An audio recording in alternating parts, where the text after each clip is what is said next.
9 o'clock on a Saturday. The regular crowd shuffles in. There's an old man sitting next to me, making love to his tonic and gin.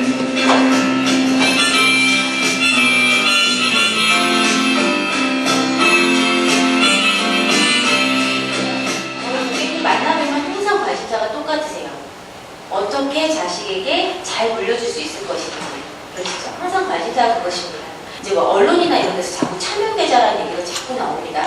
차명계좌 가지고 있는 사람들한테 세금을 폭탄처럼 다 부과할 거라고 자꾸 그러다 보니까 그런 쪽으로 관심사가 많이 전환이 되셨습니다. 지방소득세를 포함해서 최고로 세금을 많이 낸 사람이 38.5%였습니다. 2012년부터는 최고 세율이 41.8%로 올랐습니다. 그래서 우리나라도 드디어 40%대에 진입을 했다라고 그게 부자 증세가 시작을 했고요. 금융소득 종합과세 기준 금액을 근데 이제 올해 연말에 갑자기 추가로 인하가 됐습니다. 그래서 기존의 4천만 원에서 예정했던 4천만 원도 아니고 갑자기 반절 수준인 2천만 원으로 뚝 떨어뜨려 버렸습니다. 그래서 이제 고객님들이 굉장히 소위 멘붕이란 말 아세요 혹시? 많이들 아시죠? 멘탈 붕괴가 오신 거예요. 충격을 많이 받으셨죠. 왜냐하면 납세자한테 이렇게 불이익이죠. 납세자한테 어떻게 보면 조금 불리한 쪽으로 변경이 되면요. 우리가 흔히 생각할 때 유예기간이라는 걸 주기 마련입니다. 준비할 시간을 주는데요. 요번 세법 개정은 그런 게 전혀 없었습니다. 저는 당연히 유예기간이 있을 줄 알았는데 그거 없이 바로 올해부터 2천만 원으로 변경이 됐습니다. 근데 여기서 끝난 게 아니고요. 사실 이번 세법 개정에서 또 다른 부분이 가장 관심 많은 게 바로 차명계좌에 대해서 이제 증여세를 과세하겠다라는 법이 만들어졌다는 거. 기존의 차명계좌에 대해서 증여세가 전혀 과세되지 않았을까요? 그렇지는 않았습니다. 하지만 과세를 하기에 좀 어려움이 있었습니다. 그거를 더 원활하게 만들기 위한 근거법을 만든 거고요. 사실 이제 이런 내용의 기사들을 굉장히 많이 보셨을 겁니다. 차명계좌, 증여세 폭탄, 배우자한테 월급 보냈더니 증여세 내라니 뭐 이런 식으로 기사들이 많이 자극적인 기사들이 나오고 있는데요. 지금까지 제가 말씀드린 게 과세 트렌드였습니다. 다 특징이 있죠. 금융자산가에 대한 과세는 굉장히 강화가 됐습니다. 그런데 또 한편으로 부동산에 대한 과세는 어떻게 됐느냐. 얼마 전에 4.1 부동산 정책 혹시 보셨나요? 4월 1일에 국토해양부하고 기획재정부에서 주택시장 정상화를 위한 종합대책이라는 거를 나왔었습니다. 그러면 지금 저희 고객님들이 가장 관심 많은 것 중에 하나가 이번에 4.1 부동산 대책에 어떤 내용들이 있나 이런 거기 때문에 거기에서 좀 세제 관련된 거 말씀을 드리면요. 가장 관심 많으신 게 바로 양도세 감면입니다. 신규 미분양 주택이고요. 그리고 1세대 1주택자가 가지고 있는 주택을 사셔야 됩니다. 이거를 사시면요. 향후에 발생하는 양도 차익에 대해서는 5년간 세금을 내지 않아도 된다라는 혜택입니다. 상대방이 주택이 몇 개인지를 반드시 확인을 하고 사셔야 됩니다. 그리고 이제 두 번째로 다주택자 중과세를 아예 폐지를 하겠다라고 지금 대책에는 나와 있는데요. 이건 연말에 아마 국회를 통과를 해봐야 알 것 같습니다. 현재도 주택수가 아무리 많으셔도요. 60%의 세금을 내시는 게 아니라 일반 세율을 적용을 받습니다. 지금은 중과세 적용을 받지 않는데 이게 아예 법이 폐지된 게 아니다 보니까 많은 분들이 그래도 걱정을 하셨어요. 언젠가 이게 다시 부활해서 내가 주택이 3개인데 나중에 세금 엄청 많이 나오는 거 아닌가 라고 걱정을 하셨는데요. 요거를 아예 폐지를 하겠다라고 예고를 한 겁니다. 마지막으로 이제 자녀분들 있으신 분들은 관심 가지만 하고요. 세계 최초로 주택을 구입하면은 취득세를 전액 면제해 주겠다라는 한시적인 혜택이 또 발표가 됐습니다. 근데 요건이 있는데요. 살펴보면은 부부가 합산해서 연소득이 7천만 원 이하여야 되고요. 6억 원 이하 주택을 사는 경우에 해당이 됩니다. 이건 22일부터 아마 적용이 될 거고 되면 소급 적용이 된다고 하고요. 올해 연말까지 적용하는 걸로 지금 대책 발표되어 있습니다. 참고하시면 좋을 것 같아서 제가 소개를 드리려고 준비를 해왔고요. 그리고 이제 다음으로 본격적인 내용으로 들어가면은 아까 말씀드린 것처럼 2013년도 최고 화두는 역시 금융자산가에 대해서 과세가 강화될 부분입니다. 금융소득 종합과세 기준 금액이 기존의 4천만 원에서 2천만 원으로 뚝 떨어지면서 걱정이 너무 많아지셨고요. 그리고 막연한 두려움 같은 것도 가지고 계십니다.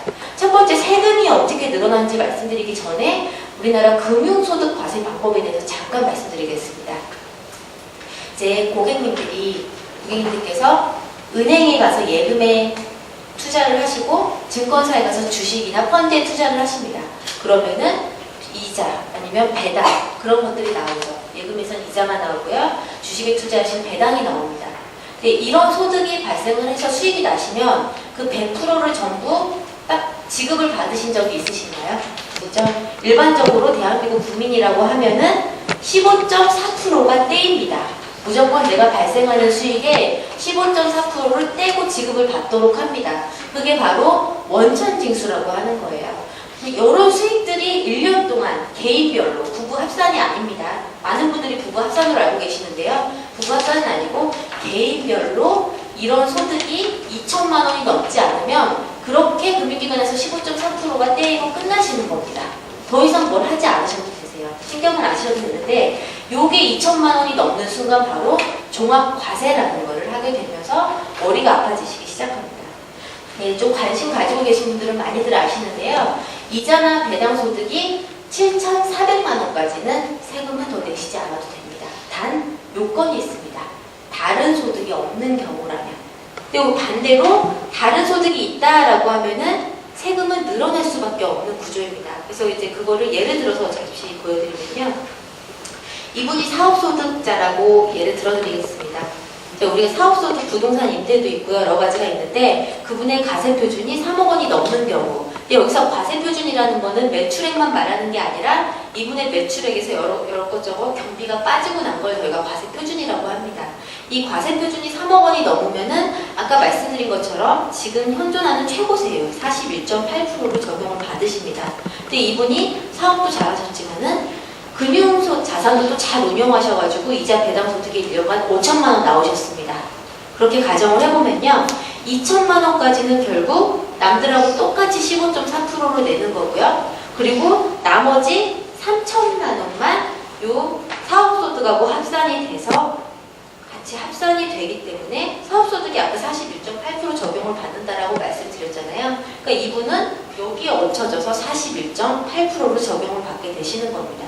그래서 이분이 그 다음에 5월에 우리가 종합소득세 신고라는 걸 합니다. 그 종합소득세 신고를 할 때 이미 15.3%를 냈는데도 불구하고 더 내야 되는 세금은 약 800만 원 정도입니다. 적지가 않으시죠? 근데 문제는 이렇게 세금으로만 끝나는 게 아닙니다.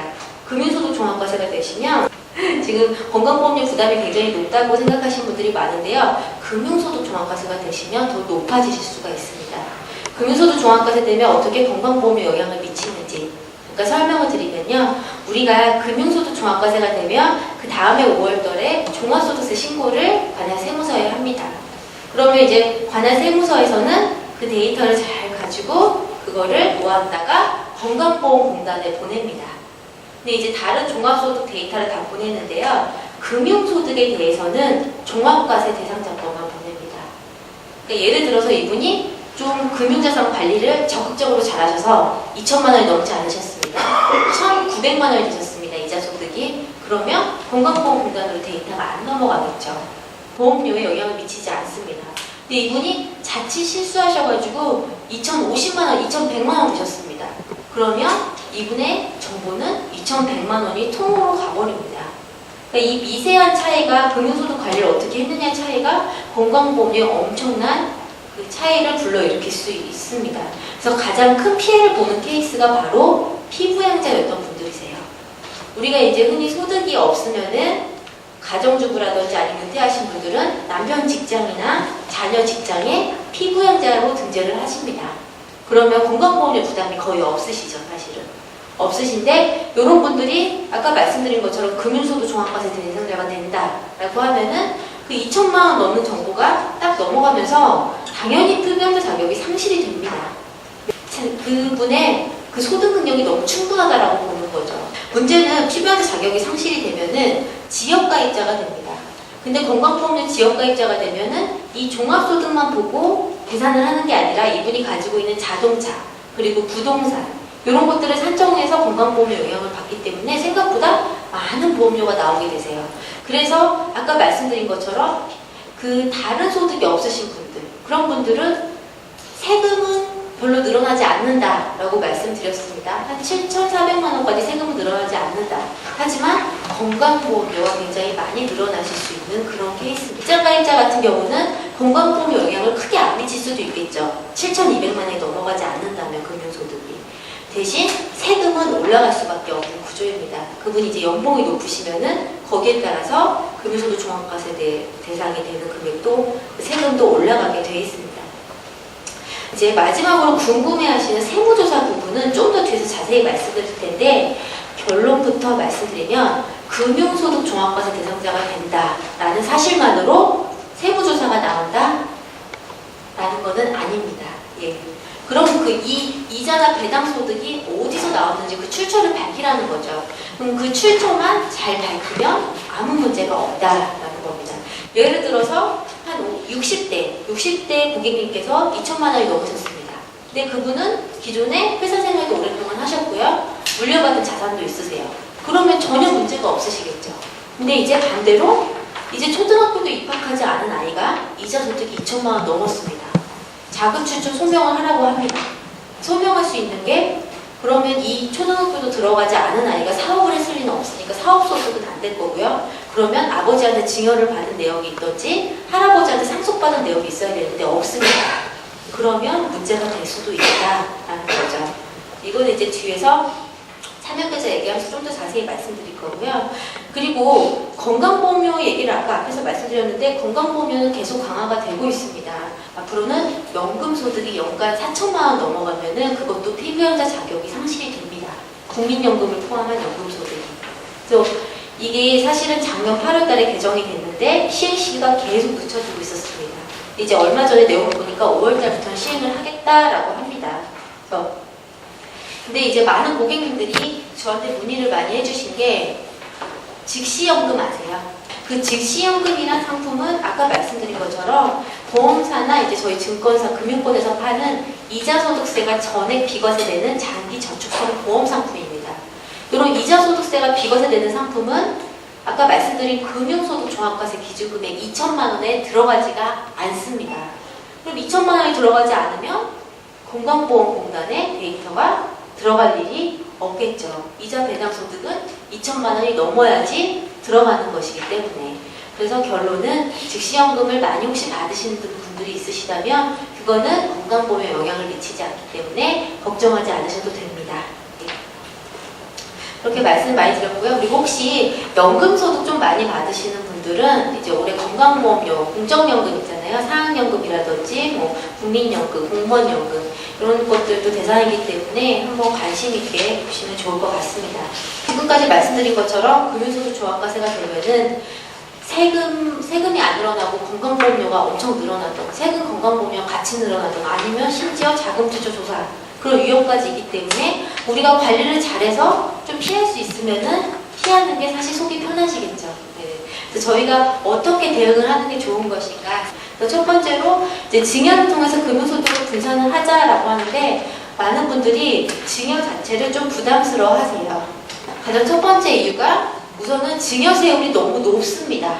그리고 두 번째로 괜히 증여 신고했다가 세무서에서 무슨 자산이 이렇게 많지? 라고 해서 나를 세무조사를 할지도 모릅니다. 약간 이런 걱정들도 있으십니다. 사실 그런 걱정이 틀린 건 아닌데요. 요즘은 금융자산을 많이 증여를 하는 추세입니다. 여기 보시는 것처럼 지금 증여세율이 최저 10%에서 50%인데요. 1억 원 이하는 최저세율 10%입니다. 그렇다 보니까 금융자산 같은 경우는 자유롭게 쪼개서 증여를 할 수 있잖아요. 그래서 1억 원 이하로 해서 좀 최저세율로 해서 증여를 하시는 거를 요즘은 많이 하고 계십니다. 그래서 금융소득 종합과세 관리 차원에서도 저희가 이렇게 1억 이하로 쪼개갖고 증여를 많이 하셔서 소득을 분리하시면 좋습니다 라고 했는데 많은 분들이 이제 아까 말씀드린 것처럼 증여 신고 자체를 좀 버거워하시고 또 뭐 이제 마음이 너무 급하신 거예요. 2천만 원 넘을 것 같다라는 생각이 드시니까 우선 막 분산을 많이 하셨습니다. 그걸 우리가 이제 요즘 언론에서 좀 많이 나오는 차명계좌라고 합니다. 이런 기사들 많이 보셨을 거예요. 차명계좌, 증여세 비상. 차명계좌는 말 그대로 남의 명의를 빌린 계좌입니다. 그리고 증여계좌는요, 아예 그 증여자한테 준 계좌죠. 예를 들어 같은 아들한테 차명계 5억을 넘겼습니다. 아들한테 5억을 넘겼는데 증여 신고를 하지 않고 5억을 넘겼다. 그렇다고 차명계좌라고 하면은 거기서 발생하는 이자 소득이 사실은 그 아버지의 이자 소득하고 합산이 돼서 금융소득 종합과세 신고가 됐었어야 되는 거죠. 근데 그렇게 많이 안 하셨죠. 그래서 이런 차명계좌를 만드시는 이유가 여러 가지가 있지만 제가 이제 주변에서 보면 크게 3가지 정도 볼 수 있는데요. 첫 번째로 사업하시는 분들이나 법인하시는 분들이 이제 아무래도 자산 보호 목적으로 차명계좌를 한두 개 정도 만들어 두시기 마련이고요. 그리고 두 번째로 자녀 교육비 목적. 내 아이 나중에 유학자금으로 써야지, 내 아이 나중에 결혼자금으로 써야지 라고 해서 자녀 명의로 계좌를 많이 만들어 두시고요. 그리고 이거는 다 대한민국 부부라면 누구나 있을 텐데요. 남편이 열심히 밖에서 경제활동을 해서 월급이든지 사업소득을 벌어오면은 배우자한테 다 넘기죠. 요거 얼마 쓰고 얼마 저축하세요 라고 넘깁니다. 그렇게 배우자 명의의 통장이 한두 개 정도 있기 마련입니다. 그리고 마지막으로 금융소득이 2천만 원 넘을 것 같으니까 막 넘기시는 그런 것들이 있습니다. 3가지가 있는데요. 저 3가지 목적 중에 자녀 교육비나 배우자한테 생활비 목적으로 넘기시는 통장은 증여세 걱정은 하지 않으셔도 됩니다. 그거는 현실적인 부분이거든요. 어떻게 부부간에 그걸 일일이 다 나누고 남편이 월급을 받아왔는데 여기까지는 증여, 여기까지는 생활비 이렇게 나누긴 힘든 거잖아요. 그래서 실제로 배우자한테 일정 금액의 생활비를 보내셨고요. 그 통장에서 생활비가 결제된 내역이 있고 그리고 뭐 배우자가 그걸로 다른 자산을 사거나 이런 투자 활동을 한 게 아니라 실질적으로 관리비, 신용카드 뭐 이런 것들이 다 결제가 되고 사용을 했다. 자녀 교육비 목적 등으로 사용을 했다라고 하면은 그런 부분까지는 증여세 걱정을 하지 않으셔도 됩니다. 근데 이제 그런 부분들이 넘어서셔가지고 이제 배우자분이 그 금액을 잘 모으셔갖고 자꾸 자산을 운용을 하셨어요. 주식에 투자하시고 막 투자하시고 부동산에 투자하시고 그러실 때는 증여세 문제가 발생하실 수도 있습니다. 그래서 차명계좌를 가지고 있다는 사실만으로 증여세가 추징된다라는 건 사실은 아직까지는 과도한 걱정이고요. 이제 결국은 어떤 세무적인 이슈에 의해서 이 차명계좌가 드러나는 순간이 있습니다. 그 세무적인 이슈에 의해서 차명계좌가 드러나면은 도대체 어떤 문제가 있길래 이렇게들 난리냐? 결국은 세금 문제입니다. 둘 중에 하나는 과세될 수밖에 없는데 만약에 차명계좌가 적발이 돼가지고 요거를 세무공무원이 차명계좌다라고 인정을 하면은 아까 말씀드린 것처럼 자녀 명의의 차명계좌에서 발생한 이자소득하고 원래 아버지 이자소득하고 합산해서 금융소득 종합과세 회피한 거하고 가산세만큼 추징이 될 거고요. 그게 아니라 애초부터 차명이 아니라 증여세 신고 안 하고 몰래 준 거다. 이거는 차명이 아니고 증여다. 증여세 포탈한 거다라고 결론을 내면은 증여세가 추징이 되고 가산세가 추징이 됩니다. 이제 2개 중에 어떤 게 세금 부담이 많을 것 같으세요? 차명이요? 많이 알고 계시죠? 차명보다는 아무래도 증여세가 무겁습니다. 제가 예를 들어 드릴게요.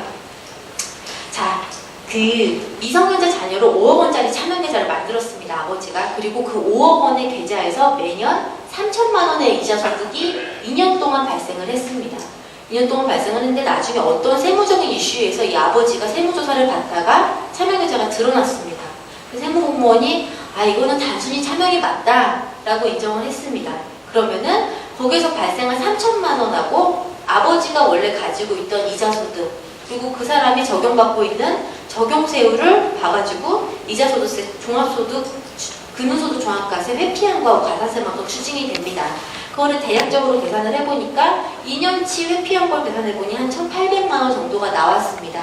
근데 그게 아니라 세무공무원이 야, 이거는 애초부터 그냥 5억 원을 줘버린 거다. 증여세 신고를 안 하고 줘버린 거니까 증여세를 추징을 하자라고 판단을 하면은 5억 원에 대한 증여세가 우선 9천만 원이 나옵니다. 거기다 가산세까지 하고 미납부 가산세까지 하면요. 약 1억 4천만 원의 세금이 추징이 됩니다. 5억 원의 계좌에서 1억 4천만 원이 세금으로 빠져나갑니다. 그런데 재밌는 거는 이렇게 차이가 많이 나는데도 불구하고요. 증여세를 추징할 수 있는 사례가 별로 없었습니다. 왜냐? 아무리 세무공무원이라고 하더라도 법적인 근거가 없으면 추징을 할 수가 없습니다.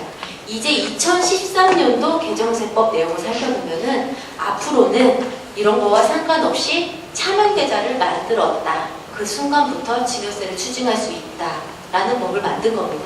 이게 차이라고 생각하시면 되세요. 그러니까 이 법이 만들어짐으로 인해서 차명계좌를 전부 다 쓸어오고 과세할 수 있는 건 아니고요. 예전하고 똑같습니다. 예전하고 똑같이 차명계좌는 어떤 세무적인 이슈에 의해서 발견됐을 때 과세를 할 수 있는데요. 기존에는 차명계좌로 그냥 인정받고 금융소득 종합과세만 추징이 된다면 앞으로는 증여세를 추징당하는 사례가 훨씬 많아질 것이다 라는 거고요. 근데 이게 무조건 증여세가 추징되는 게 아니라 차명계좌라는 거를 명의자가 그 아들이 입증하면은 차명계좌로 또 인정을 해주겠다라고 합니다. 확정 규정이 아니라 여기 써 있는 것처럼 증여 추정 규정이기 때문에 반증은 가능합니다. 그럼 이제 입장이 완전히 반대가 돼버렸죠. 예전에는 과세 당국에서 증여세를 추징하기 위해서 노력을 막 했다라고 하면은 이제는 과세 당국은 가만히 있으면 증여세를 추징할 수 있는 거고요. 납세자, 명의자가 열심히 나는 단순히 차명이었습니다라고 반증을 해야 되는 역전 상황이 된다라고 생각하시면 됩니다. 단지 좀 주의하실 거는 이게 2013년 개정세법이라는 걸 아시고 나 지금 머리 아프다. 차명계좌 조금 있는 것 같다가 머리가 아프니까 이걸 지금이라도 없애버리겠다라고 생각하시는 분들이 많으셨는데요. 근데 사실 이거는 안타깝게도 2013년 발생하는 것부터가 아니라 소급 적용입니다. 기존 차명계좌들도 증여세를 추징할 수 있기 때문에 요거를 지금 와서 무조건 복원하거나 뭐 이런 거보다는 이제 주변의 세무 전문가나 아니면 저희 삼성증권 PB님들도 잘 아시니까요. 상담을 통해서 앞으로 이제 차명계좌를 어떻게 관리할 것인가. 그러면 차명계좌가 언제 드러나는가. 대표적인 케이스가 몇 가지 있는데 첫 번째로 이제 상속이 일어나면은 드러나는 케이스가 좀 많습니다. 왜냐하면 상속이 일어나면은 거래 내역이 길면은 15년치까지 볼 수가 있기 때문에 그러다 보면 이제 차명계좌에 만약에 입금한 내용이라든지 송금받은 내용이 있다 보면은 드러날 수가 있어서요. 그런 부분도 주의를 하셔야 되고 두 번째로 아까 말씀드린 자금 출처 조사를 받다가 나올 수도 있습니다. 그러니까 자금 출처가 명확하지 않은데 금융소득이 너무 많다라거나 다른 부동산, 근데 금융소득만 보는 건 아니고요. 어떤 개인이나 세대의 부부가 뭐 가족이 합산을 해가지고 자산 변동이나 소득 변동이 너무 크다. 이러면 그때 차명계좌가 드러날 수 있으니까 주의하시면 좋을 것 같습니다. 아까 소득세다 보니까 1월부터 12월까지 발생하는 소득을 2천만 원 넘지 않게 관리해 주는 게 좋습니다. 라고 말씀을 드렸습니다. 근데 이제 예금에만 투자하시는 분들은 그래도 굉장히 편하시죠. 인출하는 날, 이자 지급받는 날, 한꺼번에 이자가 과세되기 때문에 그게 1년 동안 2천만 원 넘지 않도록 잘 관리하시면 되시는데요. 이자가 한꺼번에 도래하는 복리채권 같은 게 있습니다. 그런 것도 혹시 가지고 계시면요. 내가 만기 한꺼번에 이자가 얼마나 발생을 하는지 이게 2천만 원 넘지 않은지 한번 미리 꼭 체크를 해보시고요. 2천만 원 넘을 것 같으면 약간 잘라내 미리 좀 상환을 한다든지 매도를 하시는 것도 생각을 해보시면 좋을 것 같습니다. 그리고 이제 펀드 같은 경우에도 많이 걱정을 하시는데요. 저희 이제 고객님들이 이렇게 상담을 하고 나면은 가끔 꼭 물어보시는 분이 한 분씩 있으세요. 펀드에 투자를 했는데 이번에 수익이 2천만 원이 넘게 났습니다. 그럼 난 금융소득 종합과세 되는 거 아닐까요? 걱정을 하시는데요. 혹시 주식형 펀드에 투자하시는 분들이라면요. 그 수익이 2천만 원 넘으셔도 절대 걱정하지 않으셔도 됩니다. 아직까지 우리나라에서 주식형, 국내 주식형 상품은요, 최고의 절세 상품이라고 할 수가 있습니다. 거기에서 발생하는 차익 중에 매매 차익은 전액 비과세이기 때문에 내 손에 들어오는 소득은 2천만 원이 훨씬 넘지만 과세되는 소득은 굉장히 적습니다. 반대로 다른 채권형 펀드라든지 좀 해외 주식형 펀드 이런 쪽에 투자하시는 분들은 꼭 미리 체크를 한번 해보셔야 되고요. 마지막으로 절세 금융상품에 투자하는 방법을 말씀을 드립니다. 절세 금융상품은 여러 가지가 있는데요. 그 중에서 이제 눈여겨보시면 좋은 게 분리과세나 비과세 혜택이 있는 상품들이 있습니다. 언제부터 언제까지 한시적으로 우리가 이런 이익을 주겠다라는 것입니다. 이게 대표적인 게 생계형 저축, 세금 무대 저축 그런 거 아시죠? 예, 그것도 사실은 일모기한이 있었습니다. 근데 이런 것들의 특징이 또 계속 연장이 됩니다. 납세자가 연장해주세요 라고 하면 지금까지 계속 연장을 해왔습니다. 네, 그 얼마 전에 현 정부가 앞으로 우리가 어떻게 과세 정책을 펼칠 것인가 입장을 발표를 했는데 그때 말한 게 바로 이런 비과세나 감면 혜택은 무조건 일몰기한이 되면 없앤다라고 했습니다. 더 이상은 연장이 없을 예정이고요. 그렇기 때문에 지금 운영되고 있는 그런 혜택이 있는 상품들은 최대한 많이 이용을 하시면은 좀 장점이 되실 것 같습니다. 지금까지 좀 재미있는 내용은 아니었지만 많이 자산 운용하시는데 많이 도움이 되셨으면 하는 바람이고요. 네, 저는 이만 여기서 물러가도록 하겠습니다. 네, 감사합니다. On a Saturday, a regular crowd shuffled in.